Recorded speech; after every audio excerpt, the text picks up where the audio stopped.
when you start to think about your personal brand and you start to think about your corporate brand and all these other things, they ladder up to where, your positioning in the world. And it builds over time. It builds with evidence and it builds with visibility. So any company that wants to be successful today, having a very strong executive positioning is an extreme benefit in your favor. Welcome to Curiously Stuck, the show where we unpack the stuck moments, curious leaps, and behind-the-scenes pivots of becoming a business leader, especially when you never quite planned on what it means to be calling all the shots. I'm your host, Chelsea Stuck, former sales manager, now brand strategist, and this episode is for the food service leaders in the C-suite, managing sales, or building brands. Maybe you're in manufacturing, distribution, a rep owner, or even in worlds far outside of food service, trying to make sense of the future of your business.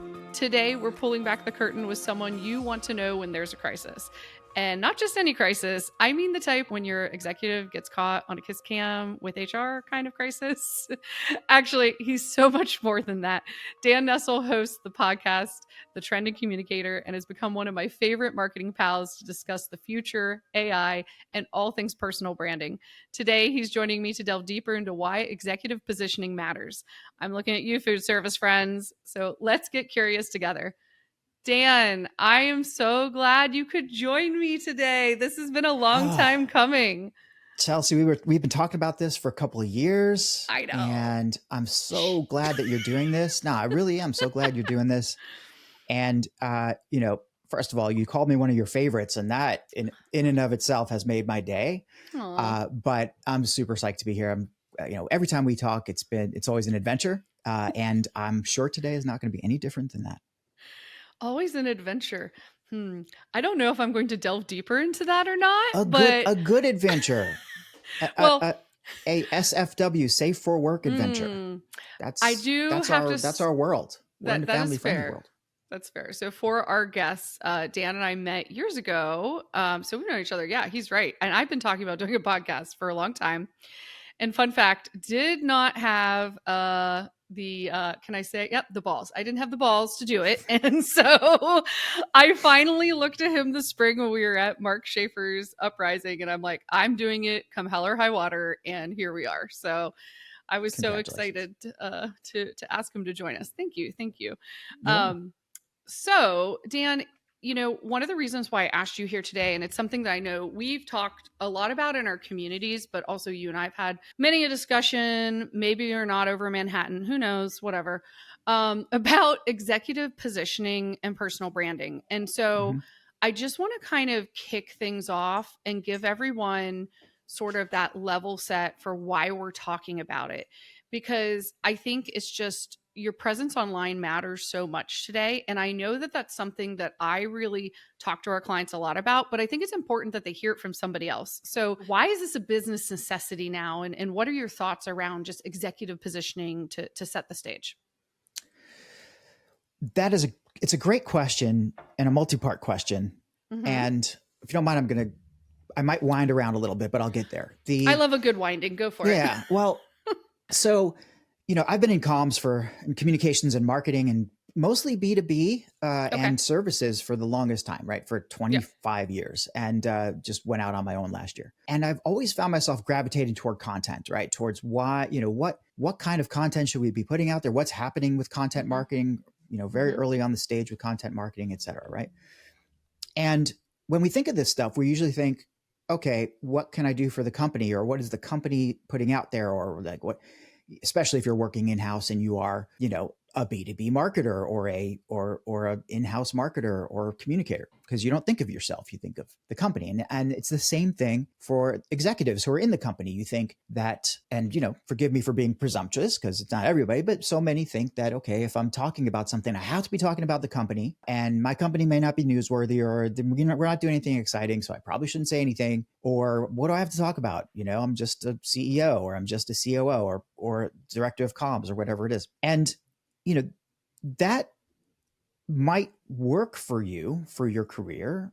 And it would have worked for a long time, I think, before content became a currency. So now we're in a stage, and we have been for a long time, actually, where the things that we put out there, whether it's a social post or a blog post or an article or a video, are like overly consumed or invisible.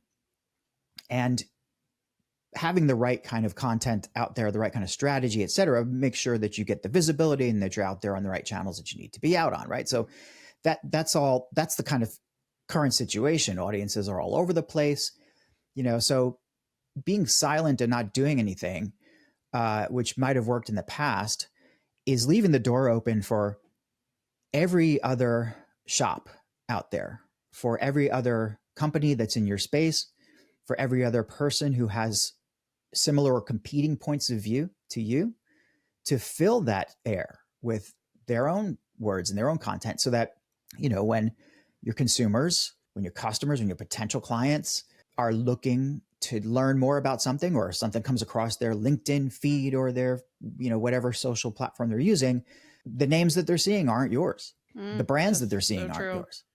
Right. So true. So there's like this kind of matter of, if you don't tell the story, somebody else will, necessity to being present in those spaces. That's one huge reason. I think the other thing, though, is something that we've all, well, you and I have certainly learned, but we've learned in the past, at least the past few years more urgently, is the need for a personal brand. And personal brand, I want to separate it from corporate brand in many ways, but in a smaller company, and certainly in a smaller operation, oftentimes the personal brand is synonymous with the corporate brand, or so interconnected with it that you can't avoid it. Think about celebrity chefs, for example. They're so synonymous with the restaurants for which they work. Anything that they say or that their reputation changes, then the reputation of the restaurant also changes. It's the same thing Absolutely. with a business, with any business. So the personal brand is, it's the way that you present yourself, of course, and the way that you talk about things, your points of view, what you stand for, everything that you imagine your brand is, or that a brand is, on a personal level. But Yep. it's not just being out there with stuff. It has to be intentional, directed, and based in a business reality when we're talking Absolutely. about personal brand. And if I can jump in right there, I mean, that's something in kind of our discussions about my podcast and about going into this medium that I struggled with, because I understood that in launching Crave and in kind of making this career shift, so much of Crave's branding is tied into Chelsea's personal brand. And well, I was going to use you as the example, but thank you. So, and I am not a celebrity chef. So for all intents and purposes, I get that that's on just like a magnified level, but this is on a smaller level. I was already known in the industry for winning awards for other brands. I am a personality. If people get to know me, like I can be pretty loud and proud about my opinions at times. And I was so afraid because of that, and because of this journey I'm on, to sort of finally step into that light and go, oh my God, I am going to put my opinions out there. And I also knew that even though our firm is a marketing agency, which I struggled a long time to even label us that, right? I'm a strategist at heart. And so if you see, and the type of people that I'm bringing forward, it's not just marketers. It's about what is the bigger symphony that is marketing, which is strategy.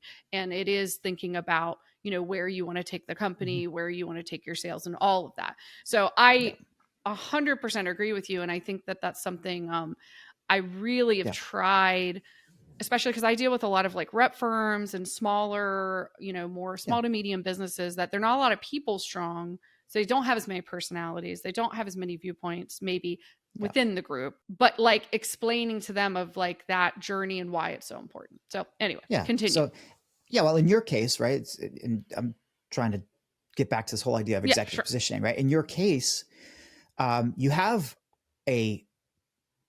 your positions. You just said you have things you like to talk about. You have your bold opinions. So you have your positions, but that doesn't give you a position in the market, right? You may have things that you stand for, but that doesn't give you any position whatsoever in the market. Your customers, your potential customers don't have any idea what you stand for. And if they don't have any idea what you stand for, then they probably don't know what Crave stands for either, because you're so interconnected with your corporate brand. Now, if you're a big Fortune 100 or Fortune 10 company that is out there, everybody knows. You see Volvo, safety. There's a position there. They're, mid end luxury, whatever you want to call it. They're positioned. Sure. So just like any corporate brand, you yourself as an executive are also in need of positioning in the marketplace. The positioning gives you authority, or authority actually gives you positioning. And authority gives you credibility, helps you build trust, makes you become a go-to person when somebody's got a question, and it builds over time. It builds with evidence and it builds with experience, but it also builds with visibility and content. That's where content comes in.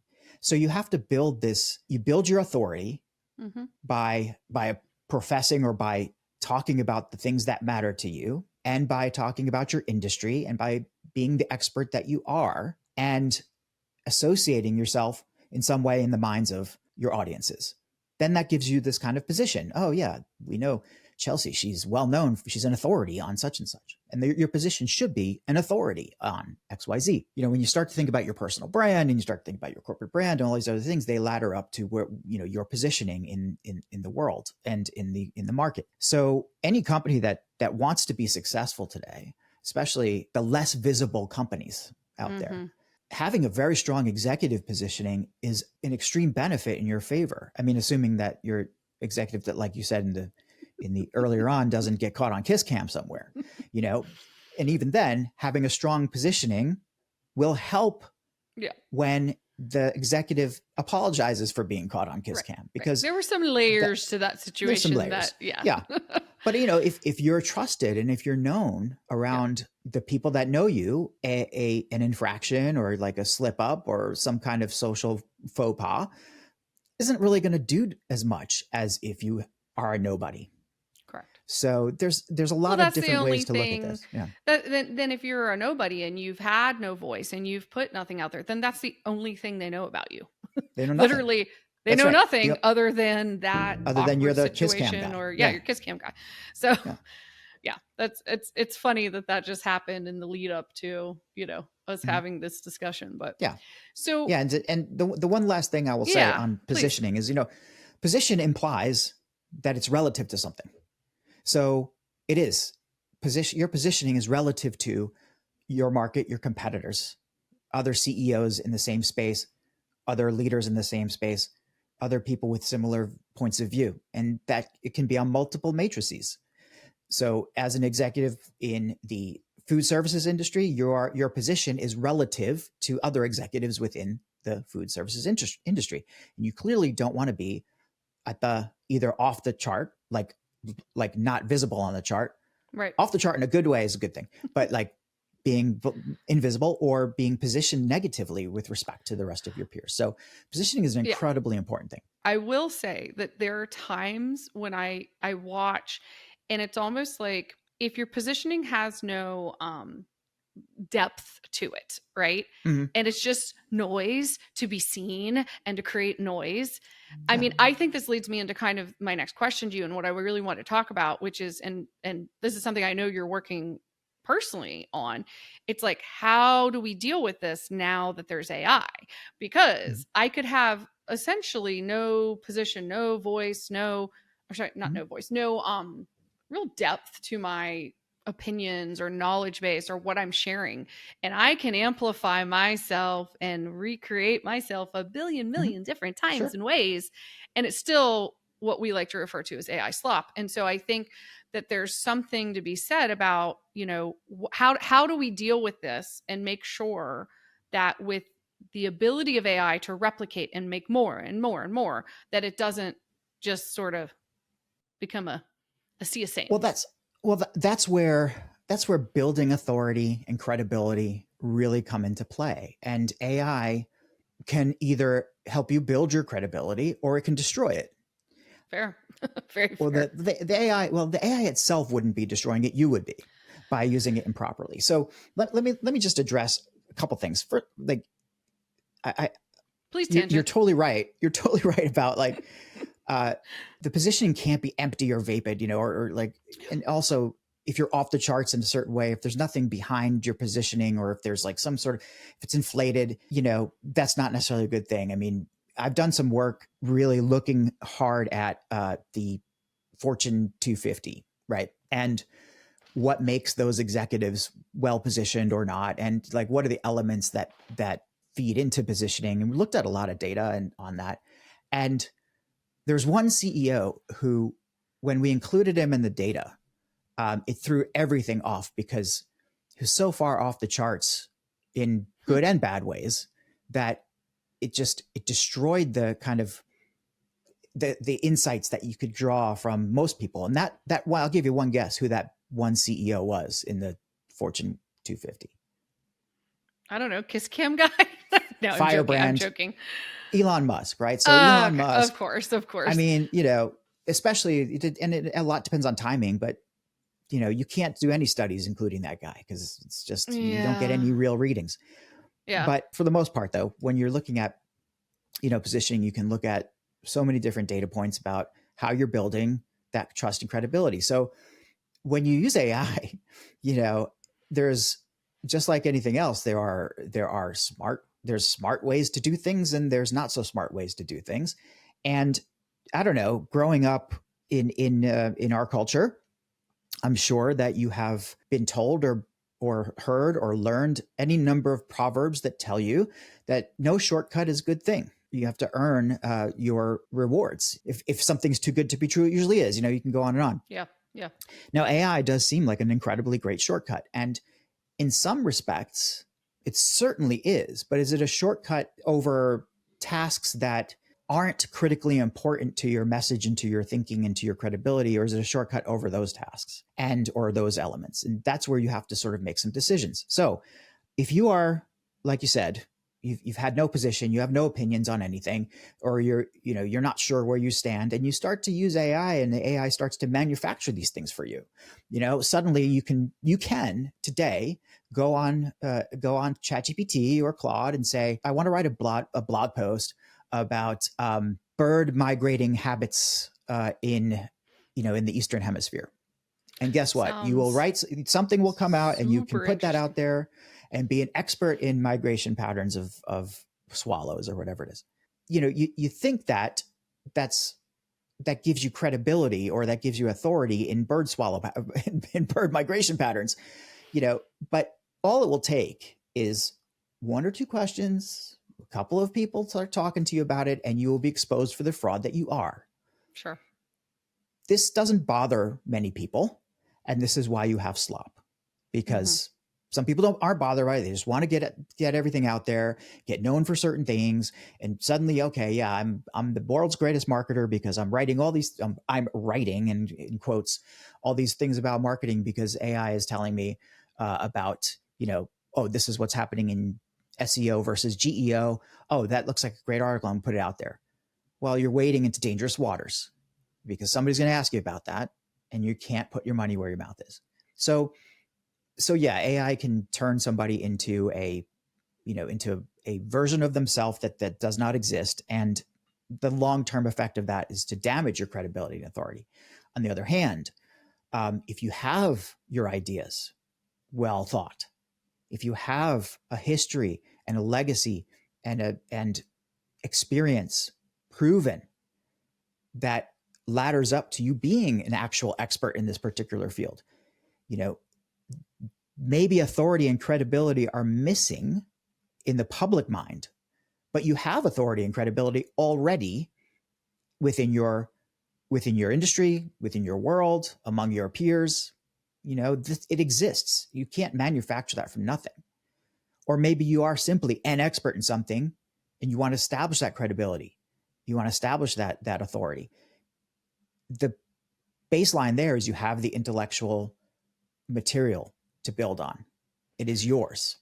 So when you use AI to help you shape a piece of content based entirely on your thinking, and you're not manufacturing things, you're not fabricating your ideas, you're checking it and saying, no, I wouldn't say that. That doesn't make sense to me, but this is what I do think.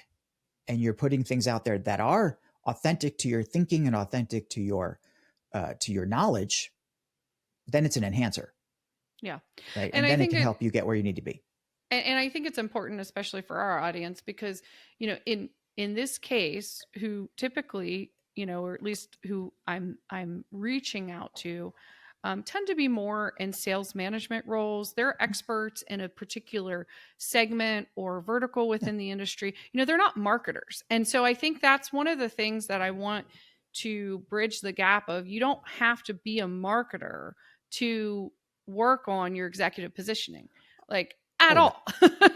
This Well, in is to fact, your go ahead, please. no, I mean, in fact, if only marketers worked on their executive positionings, then every CMO would be the only people we'd know, right? I Dan, mean, do you want to work on my executive positioning offline? No, I'm joking. True fact. but Dan and I always discuss our own businesses and things that we I know, struggle with. So I I know. say that half joking and half not joking, because I have Well, definitely called him at times, been like, "What do you think about this?"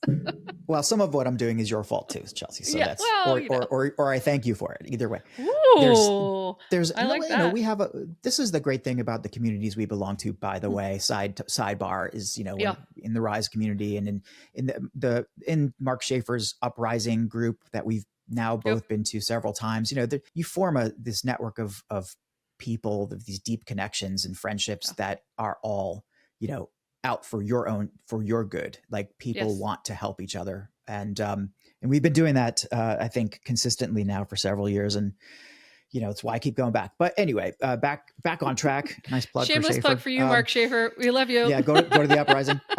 But to get back on track there, Yeah. we were talking about sales and marketing, about Yeah, sales like I'm a sales people, and leader and I'm not a yeah, marketer, and like yeah, how do I maybe even some tips on how to yeah, get started on just figuring out their positioning, because they have, yeah, people have great depths of knowledge. Like I'm technically an expert in ceramics because I spent 9 yeah. years doing nothing but representing ceramics to all of Hmm. the major chains in the US. I don't draw on that as much now, but I draw on the tactics that I used, the strategy Right. that I used. And that was what really got me up every day. So go ahead. That's a great example. You have to draw on the things that are relevant to where you are now. Mm-hmm. And when we say personal brand, look, you could be known as a ceramics expert. Great, fantastic. Maybe that's your personal brand. That's not your business brand, unless Correct. you decide that you want to be, that's what you want to do for a living. But to take your hobbies and your interests and make that your personal brand, I think people make that mistake a lot. They say, okay, yeah, I'm interested in rock collecting, so that's my brand. I'm a rock collecting salesman. And okay, that's interesting maybe, but is that really useful to your business? As Mark Schaefer has taught us, especially if you've ever read, and I would highly recommend anybody out there, salespeople, accountants, marketing, everybody, to read the book Known, Mm-hmm. Known, which gives you this kind of blueprint on how to build your personal brand. But like, Fun fact. there it is. I've got it Might even in the be stack somewhere. signed. Mm-hmm. The idea is to find not just your interest, but your sustainable interest. And that Right. sustainable word that's important. Is your interest something that intersects with a need somewhere, a business need, a market need, a humanity need, whatever it is? So I think salespeople can look at this and say, and I keep picking on salespeople just because you mentioned it, but Well, I mean, at heart, I am a salesperson. I well, mean, true. I mean, actually, that's part of we what's made my yeah, marketing agency successful, is that yeah, I am a salesperson, mhm, through and through. Like I just have that personality. But yeah. go ahead. So you're a salesperson, uh, but you look for that. Where is it that your interest and the market needs kind of intersect, and that's where you start. That's not your brand. That's kind of where you start with your brand. So yeah, you're a killer salesperson. You have this history of sales. You have you've been a strategist, but you're also deeply interested in the success of your clients in the food services world, because that's where you've been involved for so long. You've taken a shine to that industry, but you've I also love growing brands. you love growing brands, I love but growing brands. you're also so in depth in that world because you've been in it for so long. So it makes Yeah. sense that you are looking at, hey, I want to help, you know, brands in this world get to where I know they need to be. because I have the strategy and I have the understanding to help them get there. And that's a kind of good intersection, right? It's also good because it's rare. You're not going to get a lot of people who are thinking the same exact thing in your particular niche. So, you got to figure out what that is first. So it doesn't matter if you're a salesperson or a writer or a painter. You have to figure out what that intersection is, and sometimes you won't, right? And you just keep trying things out until something hits. But once you figure out, I think, where it is that you want to be serving, what is that intersection? What is that sustainable interest? Well, then it's about how you want to get it out there. I wouldn't suggest that everybody all of a sudden sets up a social media management system and starts writing posts about things that are related to your sustainable interest.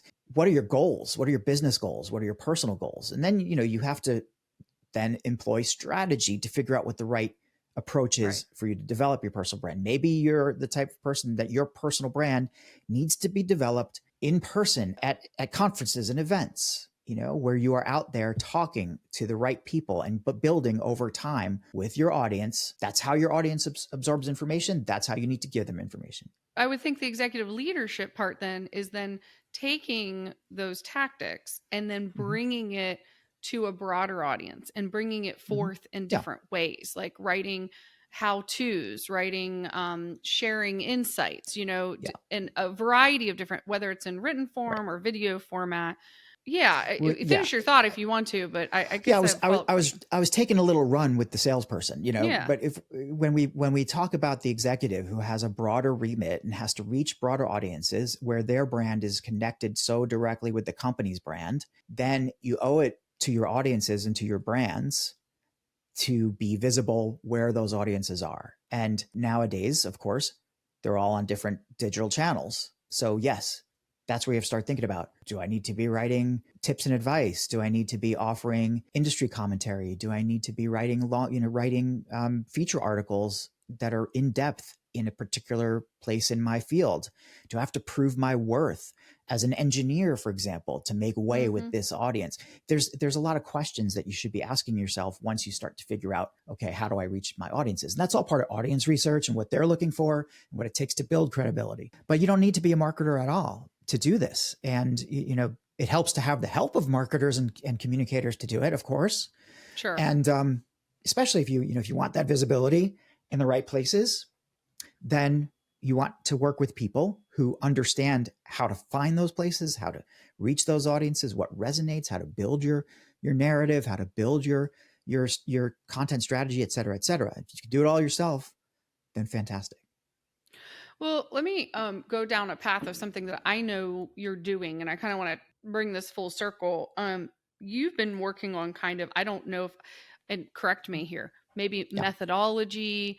I certainly know the word, I think engine comes into play, but I know that this is something you're very passionate about, and sort of, taking someone who has a lot of work out there and what they can do with it. And I'm wondering also, as you explain this, if it applies to someone with not a lot of work out there or not a lot of positioning out there. So can you kind of give us a little bit of flair for what you've been working on in your world and how you're solving the problem? Yeah, I've become mildly obsessed with executive positioning and personal positioning as well. And a lot of that's because, you go out on your own and you need to be positioned properly in the world, and having the experience I've had working in corporate communications and dealing with executives for a long time, it's hard to put yourself out there. It's hard to know how to put yourself out there. And one of the biggest stumbling blocks is time and money. Right? Time and money, but those are too big. I said two things, but it's time and money, right? You don't have the time to be sitting there and writing. So you need to have other people do it for you, but you don't have the money to pay other people to write for you.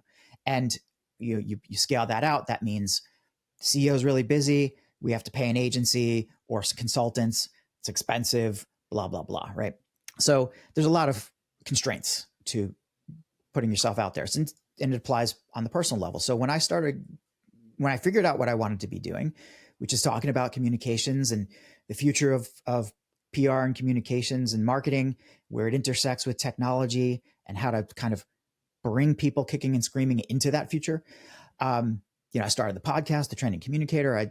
That's kind of, I started to put the pieces together about, Mm-hmm. what this brand is. And, I was working for a company at the time. So I had the luxury of kind of building my brand part-time in a way. And then, I was, I realized that, because I jumped on the AI train immediately after ChatGPT launched in November of Oh 2022. yes, I But remember this. yeah, uh, I'd be like, the, Dan, can you help me understand such and such? And you'd be like, nobody understands this yet, Chelsea. We're just all playing with it. we're Okay, else play great. with I it. feel better now. Yeah. So Okay. like it started to dawn on me, and especially when certain tools came out like Notebook LM, Yeah. which for those of you who aren't familiar with it, is a Google tool that just basically allows you to build these libraries of content and of stuff on any topic you want. And I said, wait a second, if I can pull all of my own content into one place, and let's just start with the podcast, because I have like how many I've like, over 100 episodes if you include before I rebranded my show. But even as the Trending Communicator, a couple dozen episodes, it's a lot of stuff. Every episode being Yeah, an that is a hour, lot of stuff. every transcript is, I don't know, 15,000 words or something. It's crazy, right? It's a lot of content. So I thought, okay, well, if I can put this all in one place, that gives me a lot to work with. And I could maybe use AI to pull cool information out of it that I maybe missed the first time around, or it's too hard to go looking for. I don't have the time to go searching for all this stuff. Anyway, so on and on. And eventually I figured this out that, well, if I could do it for me and, kind of build my own little database of my own stuff, I could do it for other people too. Or I can teach other people to do it. Sure. So it started there, understanding that, oh, you could gather all of your stuff into one place and then ask it being your collective body of work, for cool information. Well, then once you start to connect that with hey, look, I want to make a comment on this industry trend, but I don't have time this week to write about it. Well, you can go search in the stuff that you've already done and say, maybe I have talked about it before, or maybe there's a cool perspective I can bring. And it just helps your process move forward so much faster. So that evolved over time. And yeah, you mentioned engine. Sure. I've built what I call the executive influence engine, but it's this engine where it's a bunch of different things cobbled together initially that puts a process and a methodology behind that exact thing about mining your own body of work for insights and interesting information, and using that to create authentic content and high quality content, of course, that you would be proud to use in your Sure. own name and in your brand. I mean, of course, you need to be in there. You can't just let it to the AI. You have to be, there has to be the human in the loop, I mean, you have to be checking it along the way, making sure that it's of the right quality. And whatever AI gives you in the end, that should never be the end. You need to be spending a little time with it. Right. So it's not something that in any content creation should never be a push a button, post it type of a situation. You need to put some time in. Yeah.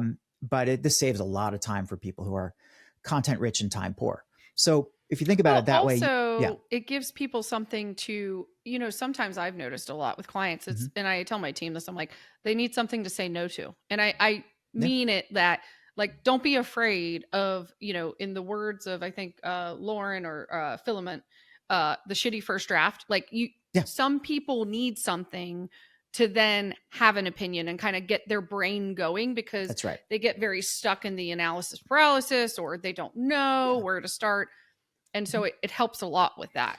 Oh yeah. And also think about this, like, you're a leader, an executive, you don't have time. And if you work for a company of a certain size or larger, then you're either having an agency or you're having your internal team write stuff for you.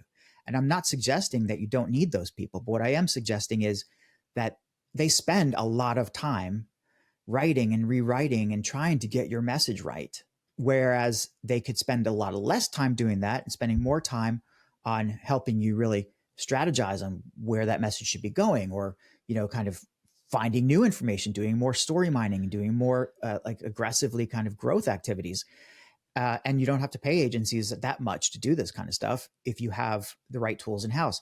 So like there's a lot of places and angles where mining your own knowledge, intellectual archaeology, as it were, will be extremely helpful to creating your own branded content. Um, now, you asked if this requires having a body of knowledge or a body of work to Yes, draw so I from. think that's one thing that I can see people Yeah, um, concerned about. for sure. And the answer is it's not for everyone, right? I mean, at least my methodologies are not for everybody. Sure. However, if you've been in the industry for a long time and you have nothing, I find it hard to believe that you have nothing. I And would agree. when I say body of work, I don't mean like articles and social posts and stuff that's been out there. Although if you do, that's fantastic. What I mean is, can you go back in your intellectual history or in your work history and find the reports you've written, find the presentations you've given, find recordings you've done, videos you've done, any of those things.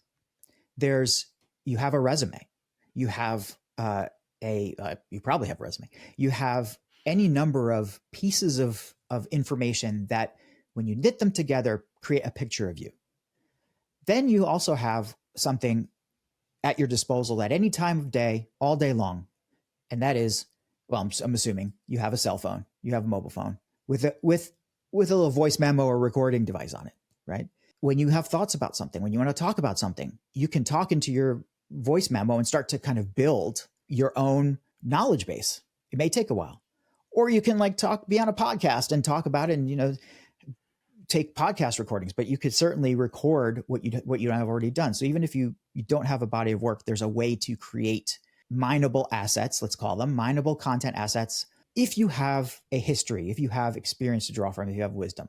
And I like it's that. not for Mineable people who are assets. not who it's not for people who are new, it's not for people who have nothing to talk about or don't have developed perspectives. I think if you have good perspectives on things, or I shouldn't assign a value. If you have perspectives on things that are sort of unique and yours and defendably yours, then you probably have a lot more to talk about and create from than you know. I think that's really fair. And also I like what you were saying about, look, we all have phones. We can hit record. We can start just talking, and just Mm-hmm. having those conversations with ourselves. And I think just that tip is really good for someone who doesn't know where to start, Yeah. whether they're working with an agency or their marketing department, or they're just trying to figure this out on their own. I know that I am a verbal processor. So I have found sort of giving myself permission to talk to myself in these different formats have helped me Yeah. summarize my notes better. It's helped me, see the clarity and where I was kind of getting it wrong, get Mm-hmm. some insights, share it with other people, see what they think. Um, and I Yeah. would argue that a lot of sales leaders who become the executives ultimately, I mean, think about it too. That's the other thing that happens is that That's right. you have people, they're really, really good at sales. They're really good at making connections. They're really good at relationship building.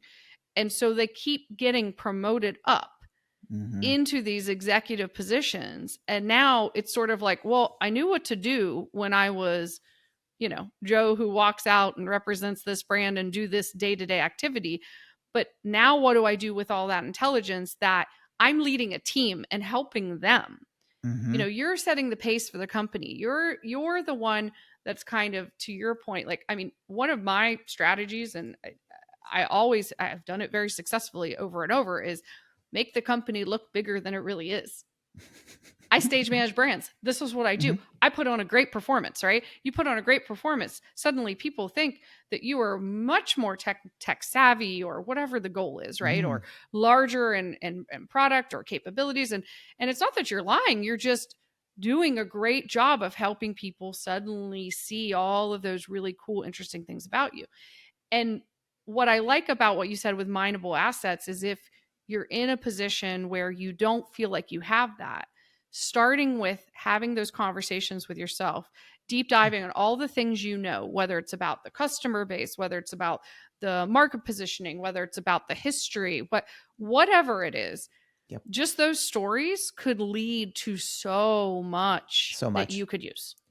I It's a great sometimes tip. work with, yeah, and I sometimes work with clients who feel like they don't have enough stuff, or the things that they have aren't quite up to date. Well, it's not that hard to get on a Zoom and start asking questions. So of course, this is what I did for a long time, communication. So for me to interview somebody, ask questions, et cetera, it's old hat. It's like table stake. I can do this. Not everybody can do that. So it's Yeah. uncomfortable. There's a lot. So, there's different ways to kind of start to build that. But if if you can be comfortable talking in some way, then you can do your voice memos. Another thing you do is just search your emails and find all the different things you've written over time through your emails. And as long as you don't, pull in customer data or Yeah. information, because you do want to be smart and sanitize anything before you put it into AI. But you can grab a lot of it, put it into some Word docs or into some Google Docs and do some search and replace, and make sure you get rid of all the information that you don't want to be in there. And guess what? That's a lot of content that you Yeah. have. Yeah. You It know, it adds up really quickly. And I think like even talking about presentations, I mean, how many presentations do you give where oh, you're explaining the company? Maybe you're that's right. pitching a partner. I mean, there's a wealth there. You just have to kind of step back and start looking for it. Yeah. Um, so I just want to bring up one last thing before we wrap up, only because you went there about opening up Zoom and doing an interview. So the other day, I was reading you had AI interview you. Yeah.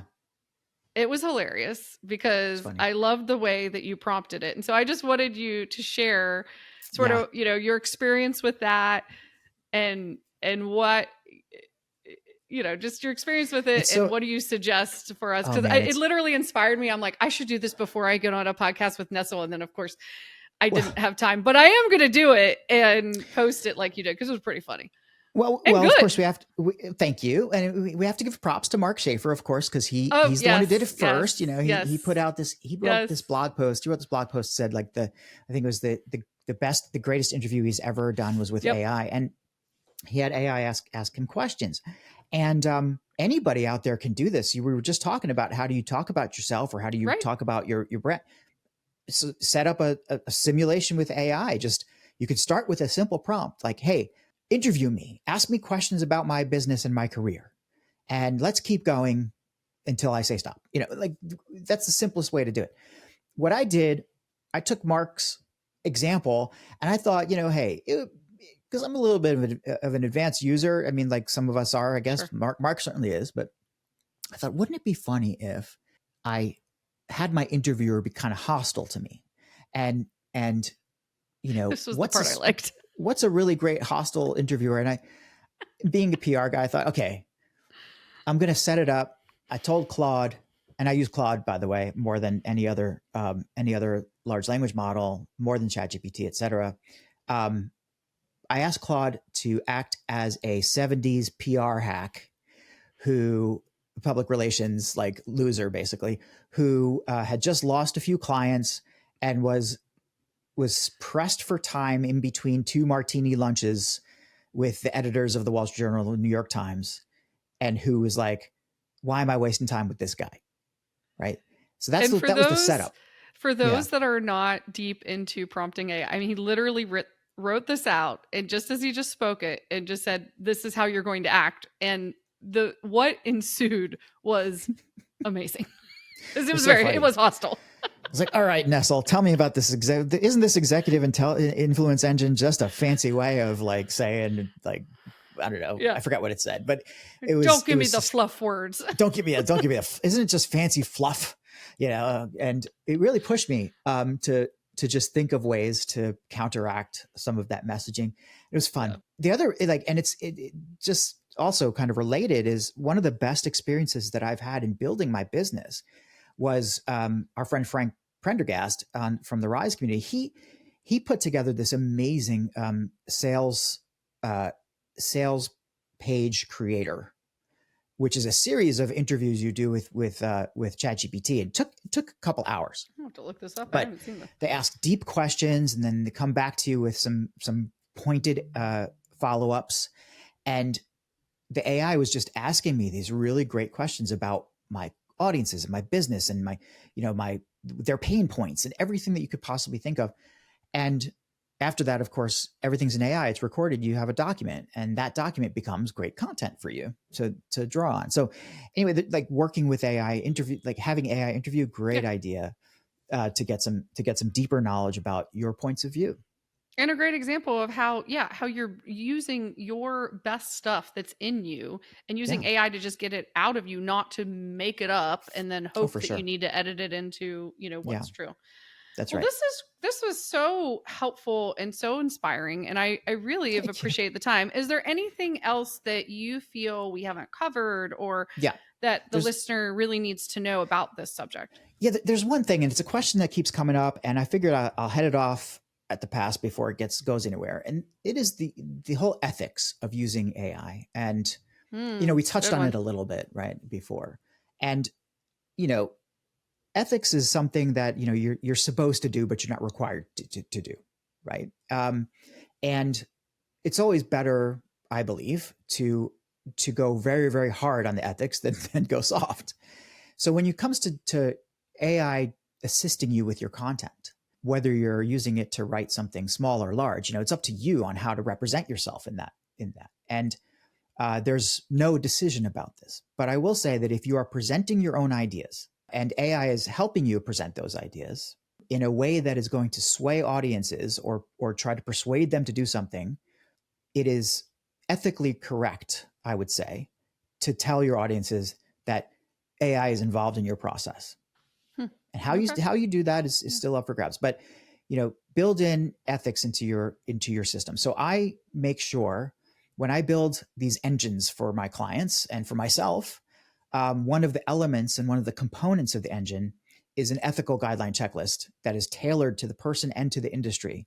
So, when I have somebody who is in a certain industry creating content, or when I have the engine create content on their behalf, it then runs through an ethical checklist to make sure that the content is right. But the final step in the ethics is to make sure that the human is on top of it, checks it, makes it theirs, and make sure that their ideas are being properly represented. So, ethics is important, is extremely important. Don't use AI to misrepresent yourself or make false claims about your capabilities and all of that good stuff. So that's the last kind of piece of, I think, of advice or I guess required activities when you're using AI. You should be making sure that you're checking your ethics. I like it. And also, I mean, I'll just piggyback, as an agency and as, content generators ourselves, it's just that reminder to the client, and again, whether the executive and there's somebody in your team or it's an outside source of, you still have to put the work in to read it.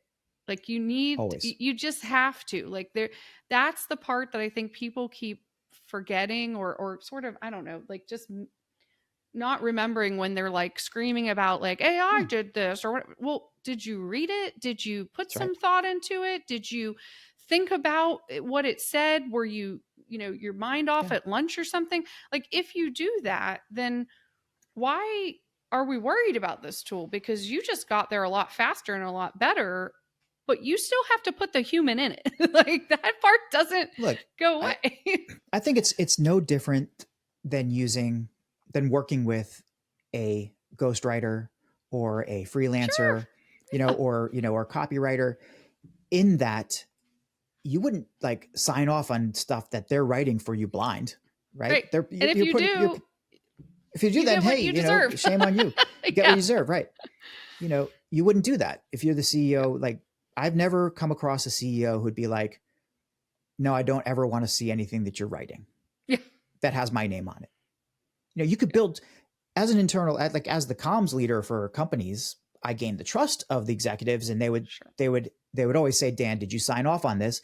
And I would say, yes, I have. And then they would say, okay, then it's fine. Or they would say, I kind of want to take another look at it Sure. anyway. Depends on Right. how critical the piece is. And that's the way you should always behave, is like, you should always have your sign off on anything that's created. Well, this was super informative. I really appreciate the time. And if you want to let our guests know how to get a hold of you best. Yeah. Anybody who's looking for me can just direct message Chelsea, and she'll find. No, I'm just kidding. You can find me on LinkedIn at just look for Dan or Daniel Nestle, and it's Yep. Nestle like Russell, but looks like the chocolate company. So easy to find. Or you can go to my brand new website, which is Inquisitive Communications, and that's beinquisitive.com. That's BE hyphen inquisitive.com. You can also look for me at the Trending Communicator podcast. Just look for the Trending Communicator podcast or Trending Communicator on Substack. And I'm everywhere. You are everywhere. And I'm so glad that you were here too. Thank you so much, Dan. Thanks, Chelsea.